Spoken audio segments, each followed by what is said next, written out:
What's up, guys? DheGrecianThunder here, aka Andreas, and I'm here to answer McSoappy's thread numero dos regarding, I think there was what, 1, 2, 3, 4 questions. It's easy enough. Read through them, past few days, just thinking. I didn't bring up any records to show or anything. I'm just gonna jibba. But the first one had to do with the new artists that will eventually become legends, like i.e. Bob Dylan, Beatles, etc. I think a lot of you had some good points regarding the scope that music is at right now, and I think, what was it, Derek was talking about the influencing a lot of people, but not on a worldwide scale like those artists did. I agree with that, and unfortunately, the people that are influencing those on a worldwide scale are people like Lady Gaga and Justin Bieber and sorry. I don't think anybody is. I think the last person to really do it, and I don't own any of his records because I'm not into that type of music necessarily, is Marilyn Manson. I think the heads he turned and the people he pissed off and then the people he influenced, as far as like being able to express yourself, how you want to and not how that guy's telling you to, or this shoe company's telling you to, or the Doritos. I don't even know why I mentioned Doritos. I'm craving some Doritos. But yeah, as far as legendary status, I think there are people on a smaller scale that are already establishing themselves as that.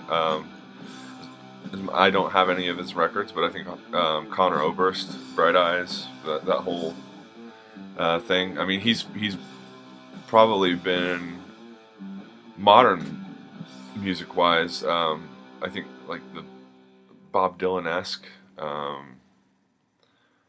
in a way, or Woody Guthrie. Like that's whole, like he's done some pretty political stuff as well as his other music.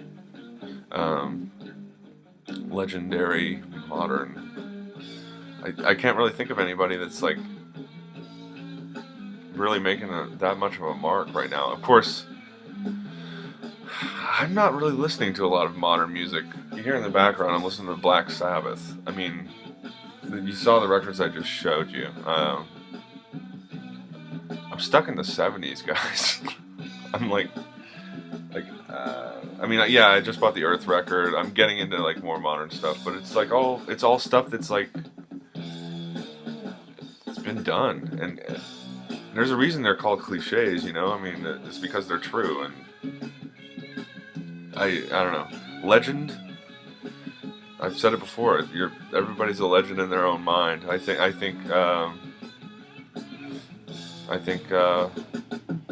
Conor Oberst is pretty much the only modern one I could think of. Outside of like producers and things. And I think what makes people legends, honestly, now it's the internet. But back then, record companies were actually producing records and putting them out there and getting them into the hands of people. And now it's like, let's just throw it up on a website. Let's just let Apple take... Sorry, computer. Let's just let Apple, take everybody's songs and digitize the shit out of them and put them on iTunes. And let's just see what happens. Let's have assholes put shit up on torrent sites and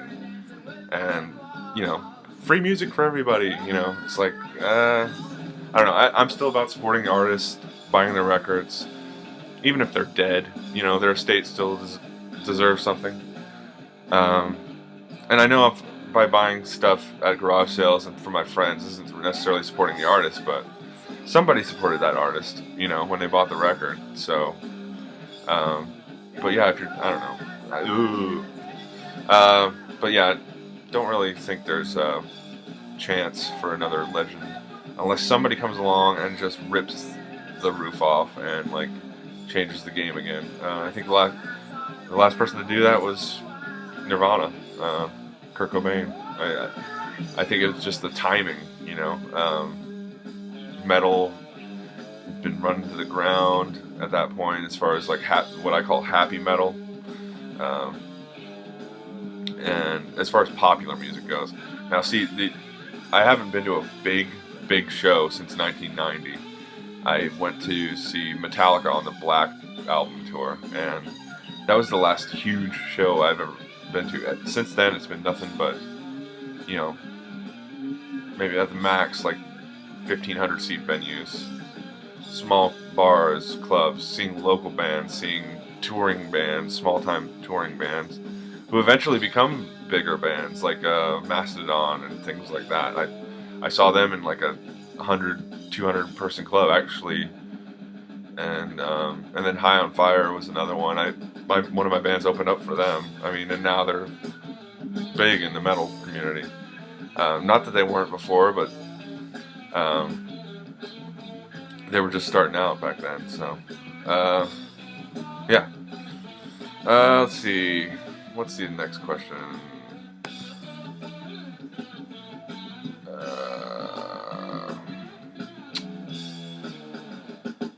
Oh.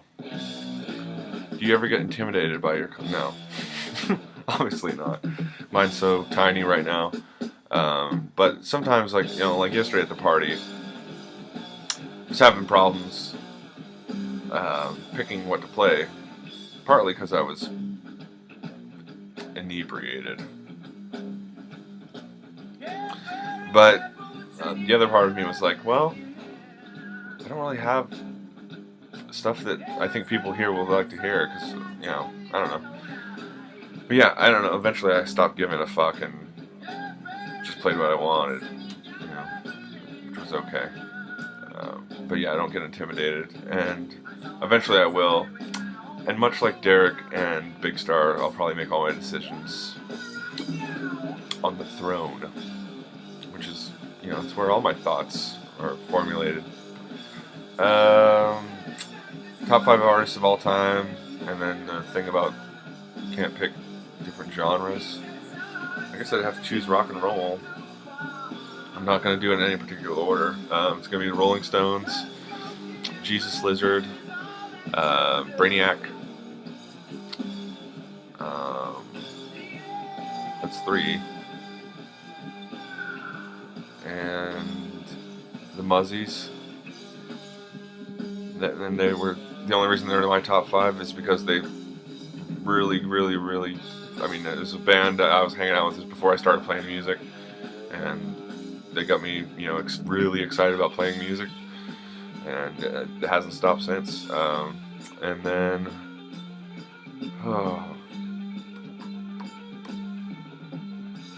Black Sabbath. That's it. And last question: 2 hobbies outside of record collecting and making these videos. Right there. That's one of them. And then, yeah, I love bass. I'm a failed guitar player. And learning, and like Derek, I've never really had any formal training. Self-taught. I learned things on my own. I mean, I've got a book. I don't know if it's up here. It's downstairs. It's called The Bass Grimoire. And if you guys know guitar nerd stuff, you know about the Grimoire books. But it has all these like scales and things. And I've looked at it quite a few times. But music theory is lost on me. It's all about feeling, you know. I think it's my existence is more of a natural, you know what I mean? I don't know what I mean by that. I mean, I'm not yeah, I'm not ignorant by any means, but I just my mind works differently when it comes to music. It's not as analytical. It's more of a natural feel. So when I make music, when I'm making music with Dave and I play together. It's all natural. We haven't really written anything song-wise yet, but we've had a lot of common themes, and that's why I think it's coming together enough to the level to be recorded, put on a 7-inch, and made available to you guys. So, oh wow. Other hobby. I love shopping. I like getting like vintage clothes, stuff like that. I like looking at things. I like people watching. I'm pretty much a lurker, 24/7. So, and eventually I'm gonna have to give this up. But I like smoking cigarettes. It's a hobby. Not really. All right. Well, it's late, and you guys are probably fast asleep in your little dreamlands. So, some of you are just waking up. This is a worldwide phenomenon, kids, and we're gonna keep it rolling. So, I'll see you guys next time.